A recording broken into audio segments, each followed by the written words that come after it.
इस चैनल पर। और दोस्तों आज हम बात करेंगे आरपीएससी द्वारा आयोजित आरएएस भर्ती के प्रारंभिक परीक्षा के पाठ्यक्रम पर है वो बात करेंगे।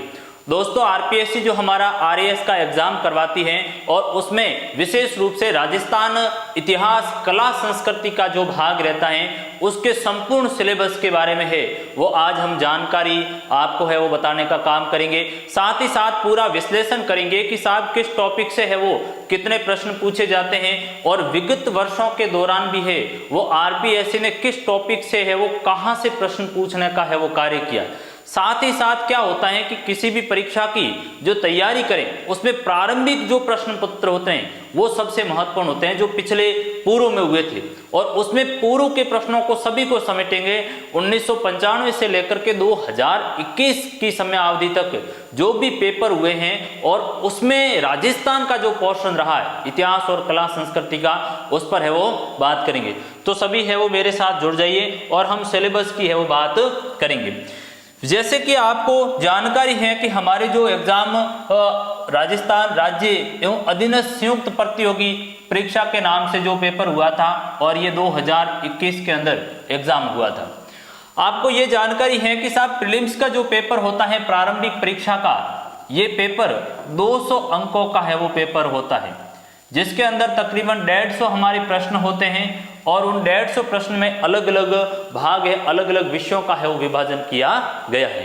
उसमें हम राजस्थान के ऊपर पर्टिकुलर बात करेंगे।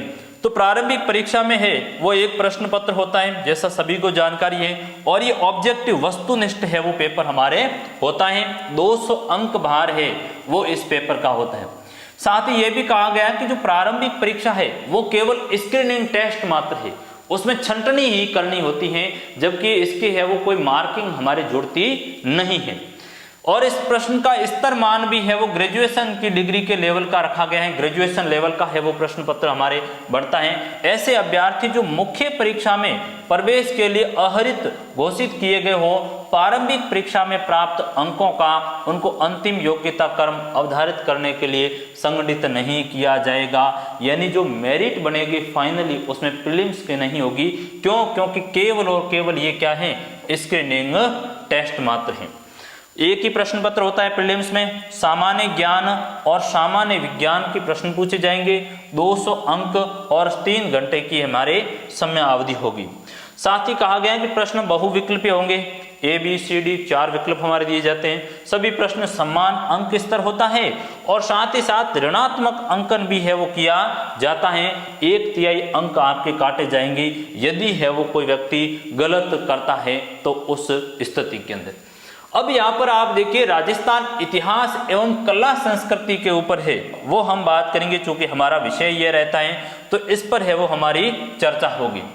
2021 से लेकर के 1995 की समय अवधि के दौरान जो जो परीक्षा में पूछे गए प्रश्न हैं उनके सारे के बारे में है वो हम बात करेंगे, कहां से कितने प्रश्न है वो पूछे गए, जो कि ये महत्वपूर्ण रहता है कि साहब राजस्थान इतिहास का कला संस्कृति का वेटेज कितना रहता है उसी को ही ध्यान में रखकर है वो हम तैयारी को अपनी धार देने का काम करें। दोस्तों यदि रुझानों का पिछले विश्लेषण हम करें प्रारंभिक परीक्षा का प्रश्न वर्षवार जो 2021 से लेकर 1995 का जो समय अवधि है इन सभी की, तो उसमें राजस्थान का जो इतिहास है उसकी बड़ी भूमिका रहती है।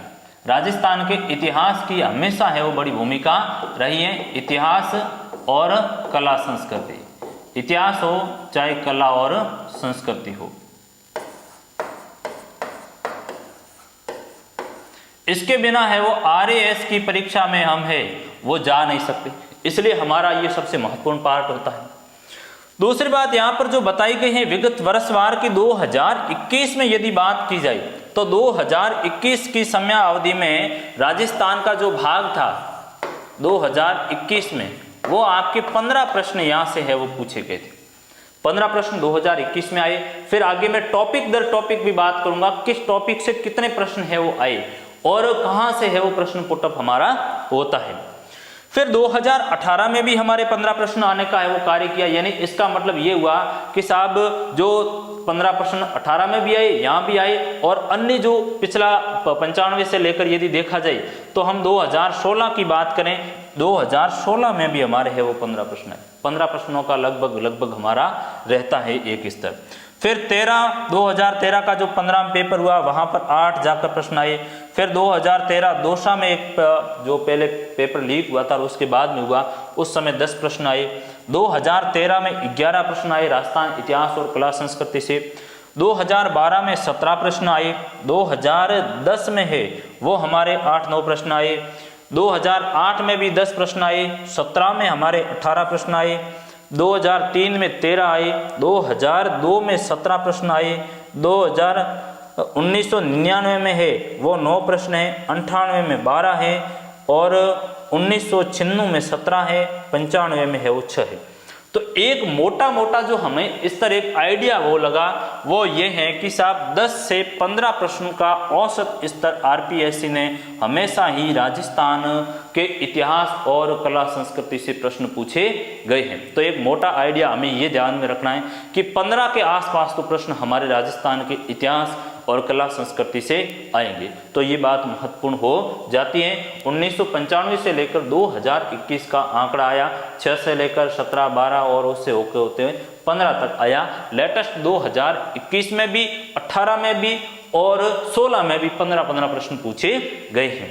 तो समय समय पर है वो प्रश्नों की संख्या भी बढ़ती रही। दूसरी बात ये आती है कि साहब प्रश्नों का स्तर क्या रहता है, ये काफी महत्वपूर्ण बात होती है। पुरानी जो 1995 से लेकर हम 2021 तक के सारे राजस्थान इतिहास के और बाकी सभी विषयों के भी हैं, वो पेपर हमारे इस इंस्टीट्यूट चैनल के जरिए है वो आपको सारे के सारे सॉल्व करवाए जाएंगे ताकि हमें आइडिया लगे।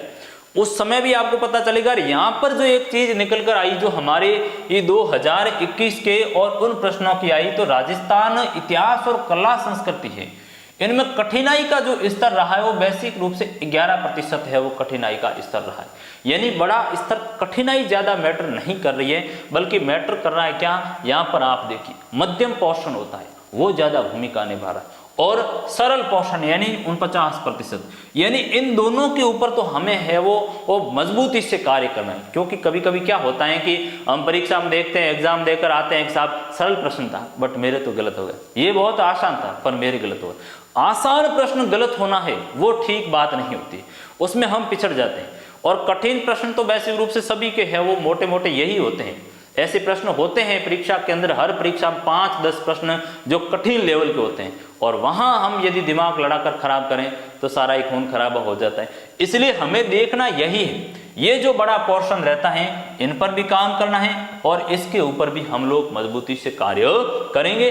वो उस समय होगा जब प्रीवियस ईयर के एग्जाम के जो पेपर हैं उनको हम करेंगे, तब हमें पता चलेगा कि हाँ समय समय पर पेपरों की प्रकृति बदल रही है और उसमें है वो नई प्रकृति के प्रश्न स्तर भी आ रहे हैं, अच्छे लेवल के भी आ रहे हैं। तथ्यात्मक फैक्चुअल डाटा आरपीएससी को सबसे ज्यादा पसंद है। हम देखते हैं आरपीएससी ज्यादातर सीधा फैक्ट ही पूछती है, तो एक आरपीएससी को आप ज्यादा से ज्यादा फैक्ट देने का काम करोगे, फैक्चुअल डाटा, तो उसमें 95% आज दिन तक भी फैक्ट है वो पूछे जा रहे हैं। विश्लेषण है वो 5% है। इसका मतलब यह नहीं है कि एनालिटिकल कोई आ ही नहीं रहा, विश्लेषण से भी आ रहा है, हमारी अंडरस्टैंडिंग के ऊपर आ रहा है, हमारी समझ मैच्योरिटी के ऊपर भी आ रहा है। तथ्यात्मक अवधारणात्मक समझ भी है वो जरूरी, क्योंकि आखिर में हमें मेंस तक है वो जाना है और वहां पर हमारी अवधारणात्मक समझ बहुत जरूरी होती है दोस्तों। इसलिए ये भी पोर्शन महत्वपूर्ण भूमिका अदा करता है और फैक्चुअल डाटा भी महत्वपूर्ण भूमिका निभाता है। अब आता है हमारा राजस्थान का इतिहास, कला, संस्कृति, साहित्य, परंपरा और विरासत, जो 2021 का ये सिलेबस है वो हमारे सामने है। मोस्ट ऑफली राजस्थान इतिहास, कला, संस्कृति का सिलेबस सेम ही रहा है, कुछ थोड़ा सा दाएं बाएं है वो समय समय पर बोल्ड करते रहे। तो 18 के बाद में 21 में जो परिवर्तन हुआ वो माइनर सा परिवर्तन हुआ, टॉपिक को दाएं बाएं किया गया, बाकी बहुत बड़ा आमूलचूल परिवर्तन देखने को नहीं मिला। आगे भी है वो बहुत बड़ा आमूलचूल परिवर्तन हमें देखने को नहीं मिलेगा। और ये जो यहाँ सिलेबस है वो संपूर्ण परीक्षाओं के अंदर आता है। तो हमारे लिए ये महत्वपूर्ण जो राजस्थान का इतिहास का है वो सिलेबस रहेगा।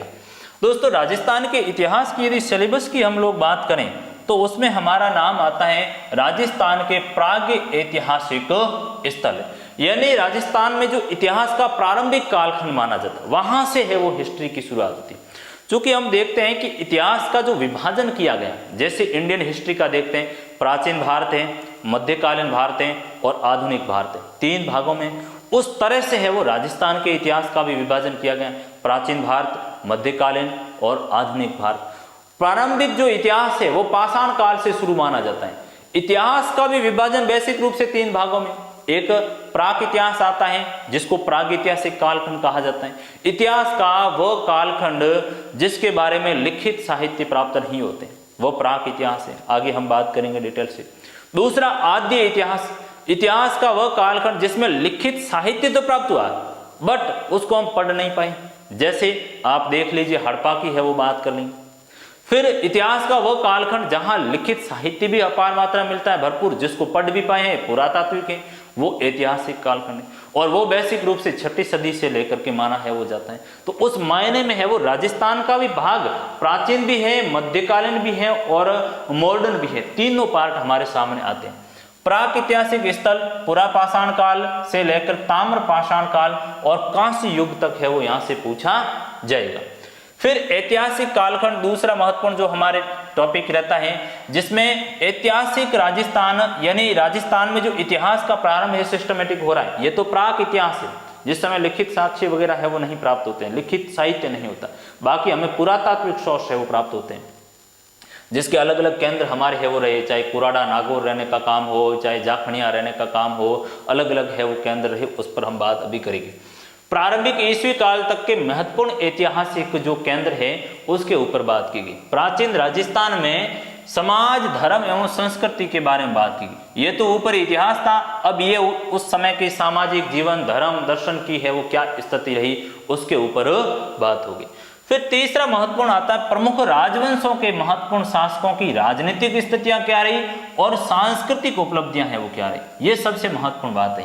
यानी एक तो राजनीतिक उनका जीवन, हमें राजाओं महाराजाओं के बारे में है वो पढ़ना, उनके समय प्रशासन कैसा था राजनीतिक रूप से है वो, और फिर सांस्कृतिक उपलब्धियां हैं उनके समय है वो सांस्कृतिक उपलब्धियां उन्होंने क्या हासिल की। जैसे मेवाड़ महाराणा कुंभा का नाम आता है तो हम पढ़ेंगे कि महाराणा कुंभा की क्या सांस्कृतिक उपलब्धियां रही, उन्होंने क्या है वो कार्य किए, कौन सा साहित्य लिखा गया, कौन से उनके समय भवन, दुर्ग, स्मारक की, किलों की संरचना बनने का काम हुआ, तो वो मैटर कर रहा है। फिर राजवंशों में नाम आया, गुहिलों का आया है, जो मेवाड़ के ऊपर शासन जिनका है वो रहा है, तो जिसमें गुहिल का बप्पा रावल का गुहिल है, बप्पा रावल है, उनसे लेकर के हम है वो भूपाल सिंह तक की हिस्ट्री को कवर करने का काम करते हैं।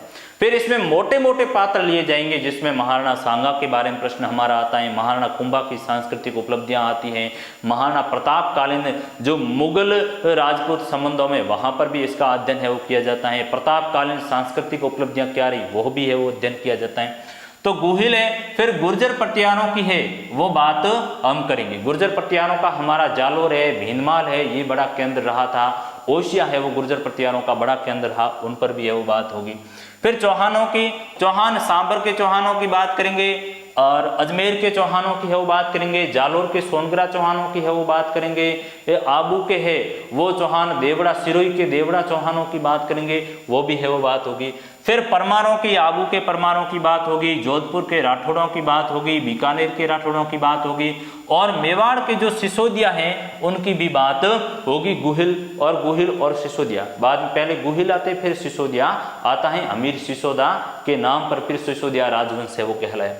फिर कछावा, जयपुर के आमेर के कछवाओं की, और मध्यकालीन राजस्थान में प्रशासनिक और राजस्व है वो व्यवस्था, ये भी महत्वपूर्ण टॉपिक रहता है कि ये जो टॉपिक हमारा रहता है, ये टॉपिक रहता है बेसिक रूप से मध्यकाल का ही आता है, ये मध्यकाल की हिस्ट्री आती है, ये प्राचीन राजस्थान आता है, प्राचीन राजस्थान का इतिहास आता है। तो प्राचीन आ गया, मध्यकालीन आ गया, और ये तीसरा, ये तो आधुनिक आ ही गया। आधुनिक राजस्थान 19वीं और 20वीं शताब्दी के दौरान राजस्थान में जो सामाजिक जागृति हुई है उसके बारे में है, समाज में जो सुधार का काम हुआ, जिस तरह से इंडियन हिस्ट्री में भी हमारी 19वीं और 20वीं शताब्दी का जो पुनर्जागरण आंदोलन आता है वो राजस्थान में भी रहा, उसके बारे में है वो हम बात करेंगे। फिर राजनीतिक जागृति, सामाजिक जागृति अलग है, राजनीतिक अलग जागृति है, उनके बारे में आर्य समाज की यहाँ पर बड़ी है वो भूमिका रहती है, उस पर हम बात करेंगे। राजनीतिक जागृति लाने में समाचार पत्रों की क्या भूमिका रही, फिर यहाँ पर राजनीतिक संस्थाओं की है वो क्या भूमिका रही थी, राजस्थान जैसे देश इतनी सभा संगठन वगैरह हुई, उनकी क्या भूमिका रही।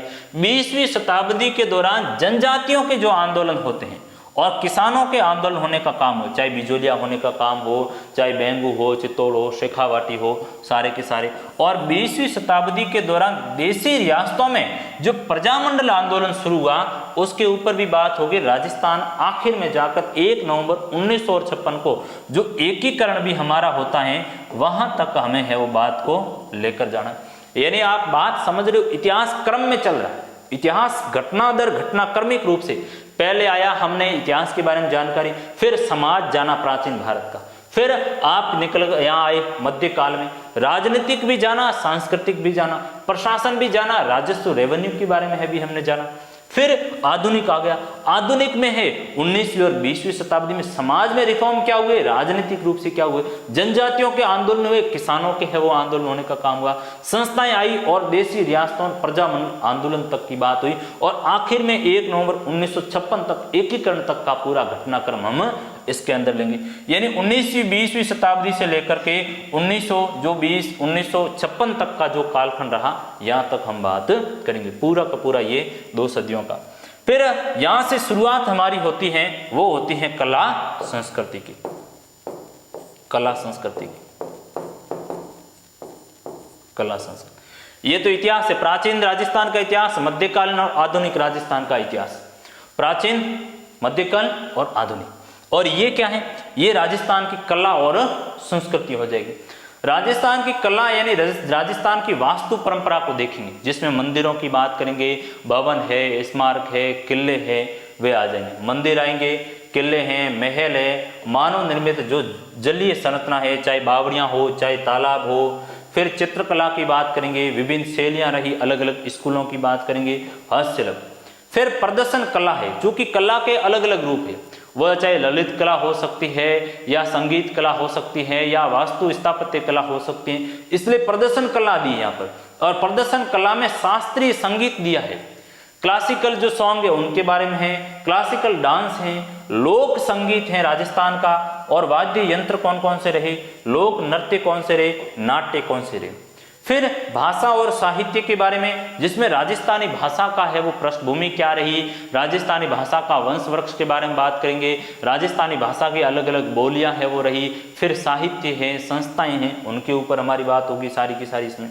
फिर राजस्थान भाषा का साहित्य और लोक साहित्य, आधुनिक साहित्य भी राजस्थानी का है, वो भी हमें ध्यान रखना है, और मध्यकाल का भी साहित्य ध्यान में रखना होगा। धार्मिक जीवन है, धार्मिक समुदाय है राजस्थान में, संत संप्रदाय, राजस्थान के लोक देवी और देवता। राजस्थान में सामाजिक जीवन है, मेले हैं, त्योहार हैं, सामाजिक रीति रिवाज हैं, परंपराएं हैं, वेशभूषा और आभूषण, इनके ऊपर बात करेंगे। फिर राजस्थान के प्रमुख व्यक्तित्व कौन कौन से, अब इनको हम प्रत्येक को अलग अलग लेकर के भी समझ लेते हैं कि इसमें क्या क्या चीजें हमारी आएगी। दोस्तों, पहला ही जो हमारा बिंदु था वो ये था कि साहब राजस्थान के प्राग्ञ ऐतिहासिक स्थल, जिसमें पूरा पाषाण काल से लेकर के ताम्र पाषाण और कांस्य युग तक की है वो बात करनी। क्योंकि हमने आपको ये कहा कि इतिहास का जो विभाजन यदि देखा जाए, इतिहास का जो विभाजन किया गया है, इतिहास का जो विभाजन किया गया है, वो इतिहास का विभाजन 3 भागों में है। पहला आता है प्राक इतिहास, प्राक इतिहास। प्राक इतिहास हमने कहा कि इतिहास का वह कालखंड है, इतिहास का वह कालखंड जिसमें इतिहास में लिखित साहित्य के बारे में, लिखित साहित्य नहीं था, लिखित साहित्य नहीं के बराबर है। दूसरी बात यह है कि लिखित साहित्य नहीं है तो फिर जानकारी का स्रोत क्या है, पुरातात्विक जानकारी, पुरातात्विक सामग्री, उसके आधार पर इतिहास का अध्ययन किया जाता है। फिर इसमें जो आता है वो आता है हमारा पाषाण काल आता है, पाषाण काल। पाषाण काल है वो इतिहास का प्रारंभिक काल माना जाता है, प्राक हिस्ट्री के अंदर। फिर यहां दूसरी जो बात आई वो आती है आद्य इतिहास।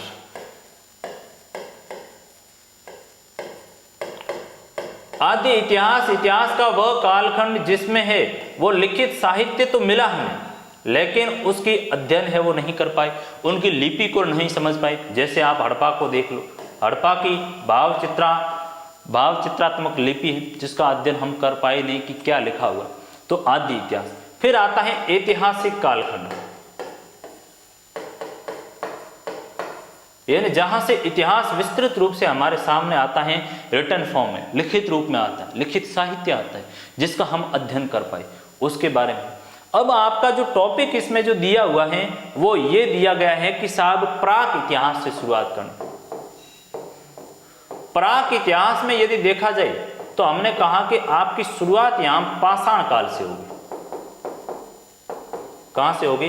पाषाण काल। पाषाण काल का मतलब यह हुआ कि इतिहास का वह कालखंड जिस समय अवधि में मानव जीवन है वो एक तरह से पहाड़ों के आसपास गुजरा था। चाहे मानव कंदराओं में रहने का काम कर रहा हो, चाहे मानव के जो हथियार थे वो भी पत्थर के है वो थे, उन हथियारों के जरिए अपना शिकार का है वो काम करता था। हम देखते हैं मध्य प्रदेश में भीमबेटका की जो शैलाश्रय है वो मिलते हैं, यहाँ से भी हमें साक्ष्य प्राप्त होते हैं कि मानव किस तरह से नर्मदा घाटी में मानव का है वो उद्भव होने का काम कर रहा है, वो भी बताने का है वो काम कर रहे हैं। मानव जगह जगह जंगल में भटकने का काम कर रहा है, कंदमूल खाने का है वो काम कर रहे हैं, जानवरों का शिकार करके गुजारा कर रहे हैं। तो ये प्रारंभ में है वो पाषाण काल। पाषाण काल का विभाजन 3 भागों में किया गया, पुरा पाषाण काल, दूसरा मध्य पाषाण काल,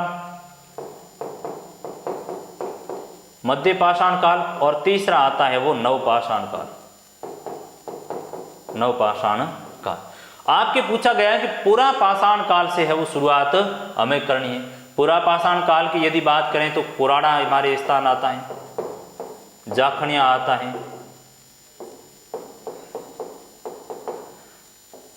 सांगी तालाब आता है नागौर के अंदर, पुरा पाषाण काल की साइट है, इनसे आता है। पूरा डिटेल में हम आगे देखें। मध्य पाषाण काल में हमारा जो बड़ा नाम आता है वो बागौर का आता है। बागौर है वो मध्य पाषाण काल की है वो साइट है भीलवाड़ा के अंदर, जहाँ सबसे बड़ा उत्खनन का काम है वो यहीं से होने का काम कर रहा है। नवपाषाण काल में भी है वो हमारे नाम आता है, ये जाखनिया का भी नाम आता है इसके अंदर। फिर विराटनगर है वो भी इसमें नवपाषाण काल की साइट आती है हमारी, नवपाषाण काल की साइट है। फिर दूसरा आता है ताम्रपाषाण काल। ताम्रपाषाणिक संस्कृतियां भी है वो रही थी, और इस ताम्रपाषाण काल में हम आहड़ को ले लेंगे, जब आहड़ सभ्यता की है वो बात करेंगे, ओजियाना की है वो बात करेंगे, ताम्र योगीन गणेश्वर और इनकी भी है वो बात करेंगे। तो ये भी संस्कृतियां हमारा इसका हिस्सा है। फिर आता है कांस्य युग। कांस्य युग में हमारा जो बड़ा नाम आता है, जैसे कि हड़प्पा सभ्यता रही, हड़प्पा सभ्यता है वो कांस्य युग की रही। किस युग की रही थी? हड़प्पा कांस्य युग की है वो रही थी। तो हड़प्पा कांस्य युग की रही, तो हड़प्पा का जो केंद्र हमारे यहाँ पर राजस्थान में है वो कौन सा है? कालीबंगा है। कौन सा है? कालीबंगा। इसलिए कालीबंगा से प्रश्न हमारा पुटअप होता है, कई बार परीक्षाओं में पूछा गया, 1000 बार है वो कालीबंगा से प्रश्न आता है। पीलीबंगा से है वो आता है, बरोरा से आता है। तो ये हमारे केंद्र हो जाएंगे इसके अंदर। पूरा पाषाण काल को भी हम पूरा पढ़ेंगे, इसमें अध्ययन भी करेंगे, पूरे प्रश्न भी है वो लेंगे, ताम्रपाषाण और कांस्य। अब रही बात ये कि साहब 2021 में यहां से कैसा प्रश्न आया था, तो 2021 में इस टॉपिक से आपका एक प्रश्न है वो पूछा गया था, और वो आहड़ के बारे में पूछा गया था। किसके बारे में पूछा गया था? आहड़ सभ्यता के बारे में पूछा गया था कि क्या साहब उसमें स्टेटमेंट दिए गए थे कि आहड़ सभ्यता के बारे में है वो क्या गलत है। उसमें लिखा था क्या आहड़ सभ्यता के लोग चावल से परिचित नहीं थे, तो चूंकि ऐसा नहीं था, आहड़ के लोग चावल से परिचित थे, ये हमारे सही होगा, जबकि उसमें था कि ये परिचित नहीं थे। तो यानी प्रश्न यहां से आपका पूछा गया है। अब आगे प्रश्न भी पूछे जाएंगे तो इसी टॉपिक से आएगा, तो यहाँ से आएगा, यहीं से आएगा, यार पुनः प्रश्न पूछा जाता है। इसलिए बात मैटर कर रही है कि हमें टॉपिक दर टॉपिक चलना है, और आरपीएससी पॉइंट टू पॉइंट चलती है, वहीं से प्रश्न हमें देने का काम कर रही है। दूसरा आता है कि ऐतिहासिक राजस्थान में प्रारंभिक ईस्वी काल के महत्वपूर्ण ऐतिहासिक केंद्र प्राचीन राजस्थान में है, वो समाज है, धर्म है एवं संस्कृति के बारे में जानकारी लेनी।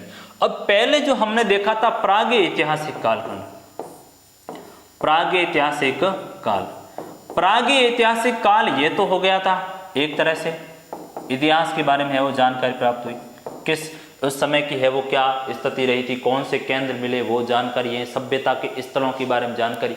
अब इसमें क्या होगा, इस टॉपिक में ऐतिहासिक काल जो ये प्राचीन राजस्थान है, उस प्राचीन राजस्थान में समाज की क्या स्थिति थी, प्राचीन राजस्थान में धर्म की क्या जानकारी है, धर्म के बारे में, दर्शन के बारे में है वो जानकारी, क्या संस्कृति के बारे में है वो हम देखेंगे क्या स्थिति रही थी, कौन से है वो केंद्र रहे महत्वपूर्ण। जैसे हम देखते हैं कि प्राचीन राजस्थान में है वो एक स्थिति मौर्य काल की क्या स्थिति रही थी, प्राचीन राजस्थान में है वो गुप्तों की क्या स्थिति रही थी, उनके गुप्तकालीन जीवन के बारे में है वो देखेंगे। महाभारत कालीन जीवन भी है वो यहीं से है वो देखा जाएगा, महाभारत कालीन, महाजनपद कालीन भी है वो यहीं से आ जाएगा, महाजनपद कालीन जीवन भी है वो यहीं से आ जाएगा। तो ये एक स्थिति इस समय की भी है वो हम देखेंगे।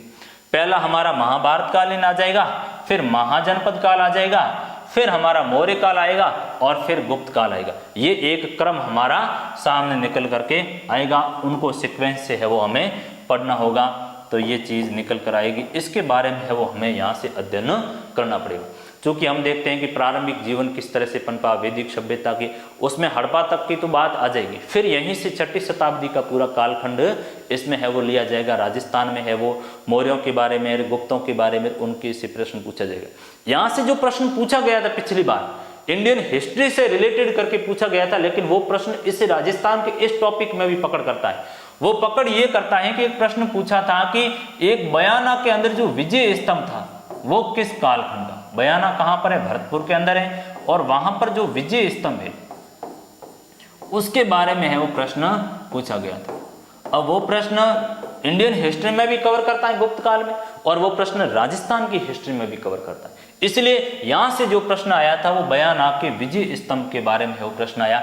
इसलिए यहाँ महाजनपद कालीन जीवन को भी देखेंगे, जनपदों की भी स्थिति है वो क्या रही थी, महाभारत कालीन, गुप्त काल और मौर्य कालीन जीवन, सामंतवाद का जो समय रहा, धर्म, दर्शन, इतिहास, संस्कृति की क्या स्थिति रही, उसके बारे में अध्ययन करेंगे। और आपका प्रश्न भी यहाँ से पिछली बार पूछा गया था बयाना वाला। अब तीसरा जो बात आई ये आपका आ गया मध्यकालीन राजस्थान, मध्यकालीन राजस्थान के बारे में है वो अध्ययन कर। मध्यकाल में है वो राजपूताने की क्या स्थिति रही थी। तो महत्वपूर्ण शासकों की जो राजनीतिक और सांस्कृतिक दोनों तरह की उपलब्धियां आपको ध्यान में रखनी है। गुहिलों की बात करेंगे, इसके अंदर है गुहिल, सिसोदिया, ये जो हमारे दिए गए इसी से ही हमें अध्ययन करना। गुहिल, सिसोदिया दोनों को हम साथ में कर लेंगे, गुहिल और सिसोदिया, क्योंकि प्रारंभिक गुहिल थे, बाद में रतन सिंह जी की मृत्यु, अलाउद्दीन खिलजी के समय जो आक्रमण होता है तो उसके बाद में है वो एक तरह से गुहिल वंश समाप्त हो जाता है, और फिर हमीर सिसोदा गांव का था, उसने के नाम पर ये सिसोदिया वंश स्थापित होता है। तो इन दोनों को है वो एक ही लेंगे हम, गुहिल और सिसोदिया। इनको है वो हम गुहिल, गुहादित्य, बप्पा रावल से लेकर के है वो भूपाल सिंह जी तक की हमारी हिस्ट्री इसके अंदर कवर होती। इसमें भी महत्वपूर्ण शासक हैं जिनसे ज्यादा प्रश्न आता है उन पर ज्यादा जोर होगा, चाहे महाराणा संग्राम सिंह जी हो, चाहे महाराणा कुंभा हो, चाहे प्रताप सिंह जी हो, चाहे अंतिम में हो भूपाल सिंह जी के बारे में बार बार एकीकरण में भी प्रश्न पूछा जाता है। फिर बात आती है प्रतिहारों की बात होगी, इसके अंदर प्रतिहारों की बात करेंगे, चौहान राजवंश के बारे में भी बात करेंगे, चौहान, अजमेर, सांबर के चौहानों की बात करेंगे। पहले तो उत्पत्ति भी वहीं से होती है, वासुदेव चौहान, सांबर के चौहान, फिर अजमेर के चौहानों की बात होगी, नाडोल के चौहानों की इसके अंदर बात होगी, इसके अंदर जालोर के चौहानों की है वो बात होगी, इसके अंदर है वो सिरोही के जो देवड़ा चौहान है उनकी है वो बात होगी, इसके अंदर जो हाड़ा चौहान है कोटा और बूंदी के उनकी भी है वो बात होगी, बूंदी, कोटा, अलवर, राजौरगढ़ में भी एक चौहानों की शाखा रही, उनके ऊपर भी। अब बात यह आती है कि साहब राजस्थान इतिहास में जो टॉपिक राजवंशों का सबसे बड़ा रहता है प्रश्न, कभी कभी आरपीएससी बड़ा मजाक कर लेती है, सारंगपुर का युद्ध कब हुआ, साहिबा का पाहिबा का युद्ध है वो कब होने का काम कर रहे, सामान्य ऐसा प्रश्न है वो पूछ लेती है। एक बार हमने ये 2021 में जो प्रश्न आया था वो यही आया था कि सारंगपुर का युद्ध है कब होने का काम हुआ, सारंगपुर कब हुआ, गिरी सुमेल का युद्ध कब हुआ। इन युद्धों को आपको क्रम पूछा गया था, कूट मिलाने का पूछा गया था और कुछ भी नहीं पूछा गया। और ये रहता अपने आप में इतना बड़ा है कि इसके ऊपर है वो पूरी किताब भी लिखी जा सकती है, तो आसानी से लिखो, इतना बड़ा है, लेकिन प्रश्न सामान्य सा आता है। तो इसलिए हम वही टॉपिक पढ़ेंगे, हम पुराने प्रश्नों का एनालिटिकल करेंगे, तब सारी चीजें निकल कर आ जाएगी, सब इसमें तो यही चीज आ रही है, इसलिए ज्यादा हमें यहाँ खपाने की जरूरत नहीं रहेगी। केवल और केवल हमें है वो राजनीतिक, सांस्कृतिक और भू राजस्व प्रशासन को देखेंगे। सिंपल हमारा प्रश्न यहीं से निकल कर आएगा। परमार आबू के परमारों की है वो इसमें बात हो जाएगी, सिरोही के आबू के परमारों की बात होगी। फिर इसमें राठौड़, जोधपुर और बीकानेर की है वो बात होगी, कच्छवा है वो आमेर की। प्रशासनिक और राजस्व व्यवस्था, वहां से प्रश्न इसका पुटअप होता है। 2018 में भी यहां से प्रश्न पूछा गया था, और 21 में है वो युद्ध पूछे गए थे, सामान्य सा प्रश्न रहता है। यानी प्रत्येक टॉपिक से एक एक प्रश्न निकल कर आ रहा है, कुल 15 प्रश्न भी है वो निकल कर आ रहे हैं। हम देखेंगे इतिहास के बजाय कला और संस्कृति में आरपीएससी ज्यादा जाने का काम कर रही, उसको भी देखेंगे। फिर आता है साहब आधुनिक राजस्थान का आज उदय है। 19वीं और 20वीं शताब्दी के दौरान सामाजिक जागृति और राजनीतिक जागरण, जिसमें समाचार पत्रों के बारे में, राजनीतिक संस्थाओं की भूमिका, और 20वीं शताब्दी में जनजाति, किसान आंदोलन, विभिन्न देशी रियासत और एकीकरण। अब यहाँ से जो 2021 में हमारा जो प्रश्न पूछा गया था वो इस टॉपिक से प्रश्न पूछा गया था। एक तो समाचार पत्र के बारे में था, समाचार पत्र के बारे में था, मजरूल सरूर करके, मजरूल सरूर जो भरतपुर से निकल कर आता था, उस समाचार पत्र के बारे में आरपीएससी ने 2021 में वो प्रश्न पूछने का काम किया। फिर एक यहाँ से प्रश्न एक और भी था कि साहब जो अजमेर में वैदिक यंत्रालय जो खोला गया था, वैदिक यंत्रालय जो छापाखाना, उसके बारे में भी प्रश्न आया। यानी समाचार पत्रों से संबंधित 2 प्रश्न हमारे पूछ लिए गए हैं समाचार पत्रों के बारे में। फिर एक प्रश्न आया था किसान आंदोलन से संबंधित आया था, और जिसमें नाम रमा देवी का था, बिजोलिया में भाग लेती हैं, बिजोलिया में भाग लिया था, रमा देवी का नाम था। तो इस खंड से है वो हमारे 3 प्रश्न आरपीएससी ने 2021 के अंदर है वो पूछे गए हैं। इस मायने में ये टॉपिक अपने आप में महत्वपूर्ण भी है वो हो जाता है। फिर आप देख लीजिए समाचार पत्र की एजेंसियां कौन कौन सी रही। अजमेर इनका बड़ा केंद्र रहा। अलग अलग समाचार पत्र कहां से छप कर आते थे। विजय सिंह पथिक, केसर सिंह जी बार्ट वगैरह, इन लोगों ने, अलग अलग लोगों ने जो समाचार पत्र निकाले उनके बारे में भी है वो पूछा जाता है। अलग अलग संस्थाओं की भूमिका पूछी जाती है। फिर जनजातियों के आंदोलन है वो पूछे जाते हैं, चाहे गोविंद गिरी वाला जनजातीय आंदोलन होने का काम हो, गोविंद गिरी का, चाहे मोतीलाल तेजावत जी का आंदोलन हो, मात्र मोतीलाल तेजावत का, ये आंदोलन भी है वो में पूछे जाते हैं। मीणाओं के आंदोलन है वो पूछे जाते हैं। जयराम पैसा कानून के विरोध में वो भी कानून, वहां से भी आंदोलन होता है, पूछा जाता है। किसान आंदोलन पूछे जाते हैं, जिसमें बिजोलिया के ऊपर तो 1000 बार प्रश्न पूछा जाता है। बिजोलिया हो, चाहे बेंगू हो, और चाहे है वो शेखावाटी सीकर के किसान आंदोलन हो, चाहे अलवर के किसान आंदोलन हो, चाहे मारवाड़ में किसान आंदोलन हो, चाहे बीकानेर में हो, यहीं से भी प्रश्न हमारा पुटअप होता है। इसलिए यह भी महत्वपूर्ण टॉपिक रहता है। और प्रजामंडल आंदोलन और एकीकरण, यहां से भी 1000 बार आरपीएससी ने प्रश्न पूछने का कार्य किया है। तो आप देख लीजिए 2021 में इस टॉपिक से आपके 3 प्रश्न पूछे गए हैं और हर बार पूछे गए हैं। फिर 18 का भी पेपर लाएंगे, उस समय भी है वो उस पर बात करेंगे। अगला आता है राजस्थान की वास्तु परंपरा, मंदिर, किले, महल और मानव निर्मित संरचनाएं। मंदिरों के बारे में है वो आपको देखना पड़ेगा। मंदिरों के अलग अलग जो राजस्थान में शैलियां हैं उनको देखना पड़ेगा। चूंकि हम देखते हैं कि नागर शैली के मंदिर हैं, पंचायतन के हैं, बेसर के हैं, वो तो इंडियन हिस्ट्री का हिस्सा हो जाएगा। यहाँ राजस्थान में जो शैलियां रही है, चाहे मारू गुर्जर, महामारू गुर्जर शैली रही है, महामारू सोलंकी शैली, गुर्जर प्रतिहार शैली रही है, भूमिज शैली है वो रहने का काम हुआ, सेवाड़ी के जो मंदिर बनते हैं भूमिज शैली के। तो मंदिरों की शैलियां पूछी जाती हैं, मंदिर है वो पूछे जाते हैं, कौन कौन सा मंदिर कहां से है। जैसे 2021 में एक प्रश्न यहाँ मंदिर से है वो पूछा गया था 2021 वाले पेपर के अंदर। तीजा माजी का जो मंदिर रहा है जोधपुर के अंदर, उस प्रश्न को है वो पूछा गया था। कि किस तरह से 1857 में इस मंदिर का है वो पुनर्निर्माण का कार्य किया गया। यानी मंदिर से भी प्रश्न पूछे जाते हैं हमारे कभी कभी।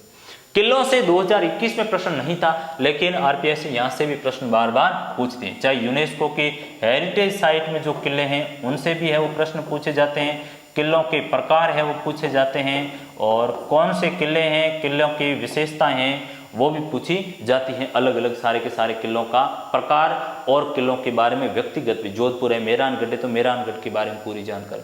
फिर महलों के बारे में भी हमें है वो देखना पड़ेगा, चाहे शेखावाटी के हो, चाहे जैसलमेर की हवेलियां, महल और उनके बारे में हमें देखना पड़ेगा। मानव निर्मित जो जलीय संरचनाएं, इसमें बावड़ियां हैं, तालाब हैं, उनके बारे में भी बात करनी पड़ेगी हमें। यहाँ से भी प्रश्न हमारा आता है, बावड़ी हैं, तालाब हैं। चित्रकला की जो विभिन्न शैलियां हैं उनसे भी है वो हमारा प्रश्न पुटअप होता है। चित्रकला की शैलियां यानी चित्रकला की जो अलग अलग स्कूलें हैं, एक तो वहां से आता है, क्योंकि चित्रकला को भी हम आगे दो भागों में देखेंगे। एक तो दरबारी चित्रकला रही है हमारी, और दूसरी रही है लोक चित्रकला। जैसे ये फड़ है, पिछवाइया है, फड़ है, पिछवाई है। दरबारी चित्रकला की कुछ स्कूलें रही हैं, जैसे मारवाड़ स्कूल है, आपके मारवाड़ है, मेवाड़ स्कूल शैली रही है, हाड़ौती रही है, ढूंढाड़ रही है, हाड़ौती है, ढूंढाड़ स्कूल शैली है। तो ये स्कूल शैलियां हैं, उनके बारे में भी हमें अध्ययन करना पड़ेगा, चित्र शैलियां अलग अलग तरह से, तो इनसे भी हमारा प्रश्न पुटअप होता है। फिर आता है साहब प्रदर्शन कला, जिसमें शास्त्रीय संगीत है। शास्त्रीय संगीत क्या है, शास्त्रीय संगीत के जो अलग अलग घराने हैं, राज घराने, उनके बारे में भी हमें है वो देखना पड़ेगा। राजस्थान में कौन से शास्त्रीय संगीत के घराने हैं वो रहे, कौन से कलाकार है वो रहे, उनसे भी है हमारा प्रश्न आता है। फिर शास्त्रीय नृत्यों के बारे में भी है वो पूछा जाता है, कौन सा नृत्य कहाँ कहाँ पर है, राजस्थान में कौन सा है, उससे है वो प्रश्न हमारा पूछा जाता है। जयपुर घराना बड़ा है वो रहा था। फिर लोक संगीत है, और ज्यादातर एग्जामिनर यहीं से प्रश्न हमारा दे देता है, क्योंकि एग्जामिनर को आखिर में करना क्या है, ज्यादातर फोकस हमेशा राजस्थान के ऊपर ही रखा जाएगा। तो लोक संगीत के ऊपर है वो ध्यान रखा जाएगा। अलग अलग तरह से वर्गीकरण है, कहाँ कहाँ पर है वो, पहाड़ियों के, पर्वतीय हैं, जनजातियों का संगीत है वो है, चाहे कालबेलियों का संगीत है उनके बारे में है। वाद्य यंत्र पूछे जाएंगे, तत्व कौन से हैं, ताल, वाद्य, अवनोदन, सारे के सारे आपसे पूछे जाएंगे। फिर नृत्य और नाट्य भी पूछा जाएगा। इस बार जो एक प्रश्न पूछा गया था 2021 के अंदर, वो आपके पूछा गया था, कलाकारों का नाम पूछा गया था, कलाकार, और जो सामने दिया गया था कि कौन सी कला से संबंधित रहे, से कौन से वाद्य यंत्र बजाने में वे निपुण रहे। यानी यहीं से प्रश्न भी हमारा एक पुटअप होता है। कुल आप काउंट करते रहिए, 15 के 15 प्रश्न आपको मिल जाएंगे। भाषा और साहित्य है वो सबसे महत्वपूर्ण रहता है, सबसे ज्यादा चर्चा में भी है वो अक्सर राजस्थानी भाषा साहित्य रहती है। तो हर बार आंदोलन होते रहते हैं, उसमें इसलिए प्रश्न यहाँ से आता है कि राजस्थानी भाषा साहित्य की जो बोलियां रही हैं, कौन कौन सी बोलियां रही, उनसे प्रश्न आता है। भाषा और साहित्य, राजस्थानी भाषा का साहित्य और लौकिक साहित्य, दोनों से ही प्रश्न हमारे पूछे जाते हैं। पिछली बार यहाँ से जो प्रश्न पूछा गया था वो साहित्य पूछा गया था कि साहब सायाजी झूला की कृति कौन सी है, उनको सामने मिलाने का कहा था कि कौन सा इसमें से है वो असंगत प्रश्न है। तो एक तो आपका साहित्य के बारे में प्रश्न था, एक था जो वो राजस्थानी भाषा साहित्य संस्कृति अकादमी है उसके बारे में प्रश्न आपका पूछा गया था। भाषा साहित्य और संस्कृति अकादमी बीकानेर वाली, उससे प्रश्न आपका 2018 में पूछा गया। यानी आप देखिए यहाँ से दो प्रश्न आ गए भाषा वाले टॉपिक से हैं, तो इस मायने में ये भी महत्वपूर्ण हो जाता है। भाषा का पूरा वंशवृक्ष देखना पड़ेगा, कौन सी है वो बोलियां रही, कौन कौन से क्षेत्र में है वो बोली जाने लगी है, उनकी उपबोलियां हैं वो देखी जाएगी। फिर साहित्य देखना पड़ेगा, आधुनिक साहित्य से भी प्रश्न पूछे जाते हैं। फिर अगला टॉपिक हमारा आता है धार्मिक जीवन, और इसमें धार्मिक समुदाय, राजस्थान में संत संप्रदाय और लोक देवी देवता के बारे में प्रश्न आता है। 2021 में हमारा प्रश्न आया था दोस्तों, वो भी यहीं से आया था, जो संत संप्रदाय वाला प्रश्न है यहीं से निकल करके आता है, संत संप्रदाय का, जिसमें माधवदास जी उनका है वो नाम पूछा गया था कि इनका किस संप्रदाय से संबंध रहा। तो उसमें दादू पंथ का ऑप्शन था। दादू पंथी थे, जसनाथी थे, उसके अंदर है जसनाथी है, राम सनई है, लालदासी है, लालदासी। तो ये संत संप्रदायों से भी प्रश्न हमारा पुटअप आरपीएससी में होता है, तो यहां से भी प्रश्न पूछा जाता है। ध्यान रहे, साहित्य से इस बार 2 प्रश्न पूछे गए थे और संत संप्रदाय से 1 प्रश्न हमारा आया था। फिर आता है राजस्थान में सामाजिक जीवन है, मेले हैं, त्योहार, सामाजिक रीति रिवाज, ये भी अलग टॉपिक पड़ता है। त्योहार अलग टॉपिक पड़ता है, मेले अलग टॉपिक पड़ता है, और परंपराएं, वेशभूषा अलग पड़ती हैं, और आभूषण अलग पड़ता है। ये सभी अलग अलग टॉपिक रहते हैं, एक ही टॉपिक में इंक्लूड किया है। अब इस बार जो प्रश्न पूछा गया था वो 2021 में हमें है, वो कुछ त्योहारों के बारे में पूछा था कि साहब होली का त्योहार कब मनाया जाता है, होली का कब मनाया जाता है, पर्युषण कब मनाया जाता है, उसमें था कजली तीज है वो कब मनाई जाती है, कजली तीज है वो कब मनाई जाती है। तो इनके बारे में है वो पूछा गया था कि आप इनको क्या करोगे, इनको है वो कूट मिलाने का काम। एक प्रश्न यहाँ से था। एक सामाजिक रीति रिवाज से भी प्रश्न आपका पूछा था, सामाजिक रीति रिवाज का, जिसमें कहा गया था कि साहब आणो है वो क्या, एक आणो का प्रश्न है वो पूछा गया था। तो जिसका विवाह होता है, दुल्हन को लेने के लिए उसके माता पिता और भाई है वो लेने जाते हैं, परिजन लेने जाते हैं, तो वो आना होता है बेसिकली। तो ऐसा एक शब्द पूछा था, आना क्या है। तो आना है वो जो नवविवाहित दुल्हन को लेने के लिए उसके पिता, चाचा या भाई जाते हैं रिश्तेदार लेने, वो आना होता है। तो वो रीति रिवाजों से प्रश्न हमारा पुटअप इस बार आरपीएससी ने किया। एक प्रश्न आपका यहां से भी किया था आभूषण से, जिसमें पूछा था टोटी है वो कहाँ पहनी जाती है, तो टोटी का भी है वो पूछ लिया गया था। तो ये 3 प्रश्न यहाँ से इस टॉपिक से आए, इसलिए ये टॉपिक भी महत्वपूर्ण हमारा हो जाता है कि यहाँ से प्रश्न हर बार पूछा जाता है। ये सभी अलग अलग हैं, वेशभूषाओं के बारे में भी अलग अलग है वो बात करेंगे, महिलाओं की वेशभूषा, बच्चों की है, पुरुषों की है।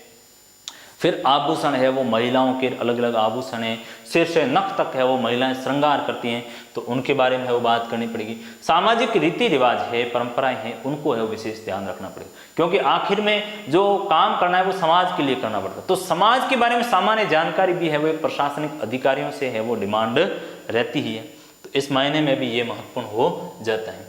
एक हमारा जो अंतिम टॉपिक आता है वो आता है राजस्थान के प्रमुख व्यक्तित्व। राजस्थान के प्रमुख व्यक्तित्व में एक तो आता है जिनकी इतिहास में बड़ा नाम रहा है, ऐतिहासिक रूप से कहो तो स्वाधीनता आंदोलन में रहे हैं वे, या तो स्वाधीनता आंदोलन में है वो रहे, या उनकी साहित्य में बड़ी भूमिका रही है, साहित्य में बड़ी भूमिका रही, समाज में उनकी भूमिका रही, समाज सेवा के अंदर है वो रही।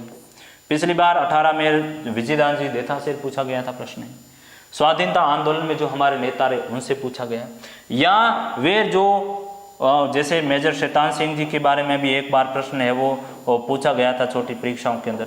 शैतान सिंह जी, मेजर शैतान सिंह बाणासुर के जो शेर के नाम से बाणासुर से उनका जो जन्मस्थली रही थी वहाँ के थे, और भारत चीन युद्ध के समय है वो इन्होंने है वो लड़ाई अच्छी तरह से है वो लड़ी। तो पीरू सिंह जी के बारे में भी है वो हमारा एक प्रश्न पूछा जाता है कई बार, पीरू सिंह जी के बारे में। तो यहाँ से प्रश्न ऐतिहासिक हैं, स्वाधीनता आंदोलन में है, साहित्य में है, समाज सेवा में है, सेना के अंदर है, खेल में है, उन सभी से भी प्रश्न हमारा पूछा जाता है। दूसरा टाइप का प्रश्न यहाँ से जो वर्तमान चर्चा में रहते हैं, चर्चित व्यक्तित्व हैं, वर्तमान में चर्चित व्यक्तित्व, उनसे भी पूछा जाता है। जैसे कि 2018 में जो प्रश्न 2021 में जो प्रश्न पूछा गया था वो रूमा देवी के बारे में पूछा गया था, वो भी चर्चित इस व्यक्तित्व में ले लिया गया था। हालांकि उसको करंट से भी आप जोड़ सकते हो, करंट से भी जोड़ सकता है, लेकिन वो जो व्यक्तित्व हमारे एक टॉपिक दिया गया तो वहां से भी प्रश्न पुटअप होता है। तो रूमा देवी का ये प्रश्न यहाँ से है वो पुटअप हुआ था, राजस्थान के प्रमुख व्यक्तित्व के रूप में है वो बात निकल करके आई थी। तो दोस्तों ये तो हमने आरपीएससी द्वारा आयोजित हमारी जो प्रारंभिक परीक्षा है उसके पाठ्यक्रम का हमने विश्लेषण किया।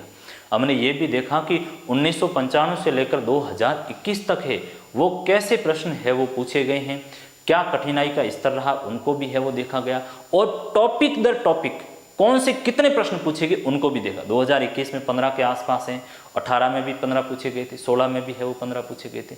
तो यानी एक स्तर यहाँ से हमने ये देखा कि 10 से 15 के बीच में तो प्रश्न आपसे पूछे जाएंगे। फिर हमने ये भी देखा कि इतिहास के बजाय एग्जामिनर कला संस्कृति के ऊपर ज़्यादा फोकस कर रहे हैं। सामाजिक रीति रिवाज, परंपरा, संस्कृति, साहित्य, यहाँ से अच्छे प्रश्न है वो पुटअप हो रहे हैं, उनको भी है वो हमने देखने का काम है वो किया।